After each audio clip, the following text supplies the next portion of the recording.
சத்தியமா இனிமே சரக்கடிக்க மாட்டேன். உதயநிதி திடீர் முடிவு. சமீப காலமா தமிழ் சினிமா டாஸ்மாக சுத்தின கதைகளை வச்சுதான் நகர்ந்துகிட்டு இருக்கு. அதனால சரக்கு அடிக்கிறது மாதிரி காட்சிகள் இல்லாத படங்களே இல்லைன்ற நிலை ஆயிடுச்சு. இதுக்கு எதிர்ப்பு தெரிவிச்சு சினிமா விஐபிகள் அஜித், விஜய் போன்ற முன்னணி நடிகர்கள் செய்வதை அப்படியே ரசிகர்கள் பிரதிபலிக்கிறாங்க. அதனால அவங்க படங்கள்ல சரக்கடிக்க கூடாதுன்னு கேட்டுக்கிட்டு வர்றதும் ஒரு பக்கம் நடந்துகிட்டு இருக்கு.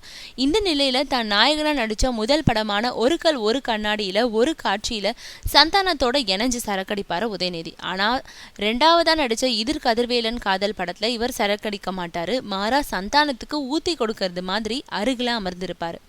ஆனா இனிமே தான் நடிக்கிற எந்த ஒரு படத்துலயும் சரக்கு சம்பந்தப்பட்ட ஐட்டங்களை கண்ணிலேயே காட்ட போவதில்லைன்னு இப்போ முடிவு செஞ்சிருக்காரு உதயநிதி. நடிகர்கள் செய்வதை ரசிகர்கள் அப்படியே பின்பற்றாங்க. மேலும் நான் பாரம்பரியம் மிக்க குடும்பத்தில இருந்து வந்தவன், அதனால சமூகத்துக்கு தவறான முன் உதாரணமா இருக்கக்கூடாதுன்னு நினைக்கிறேன்னு சொல்லியிருக்கும் உதயநிதி.